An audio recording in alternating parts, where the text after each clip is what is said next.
Good morning guys, maaga pa. Simulan ko na yung himay-himay ng langka.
Ay, kadaghan dyan sa mga prutas dito sa amin.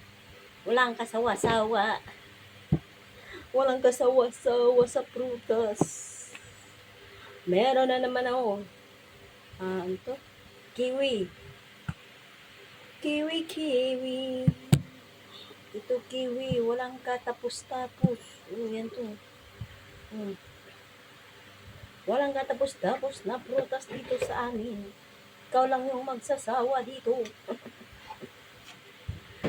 Ang ganda ng open niya. Ang ganda niya. Ang ganda. Tapos, meron pa ako dito lunggan. Ang dami pang lunggan ko dito. Oh, ang dami pa. Oh.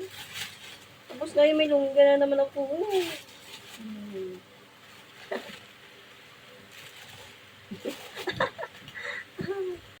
Po guys, yan, ilalagay ko po ito sa ref. Kasi masarap po ito pag yung malamig. Ito guys, di ba? Ang lalaki ng mga atis dito at saka sarap. Hindi po ako nagsasawang kumain ng atis kasi lalo na pag siya, malamig. Masarap siyang kainin. Oh. Yan guys. Saka, ito pa. Ang bait na may-ari dyan sa baba. Tuwing harvest nila, binibigyan talaga kami. Guys, yung loob ng ref namin, puro na lang atis. Oh, may pinya pa. Kabibigay lang to kagabi. Diba? Puro kami frutas. Sa kabilang ref, ganun din. Ang dami rin ng frutas.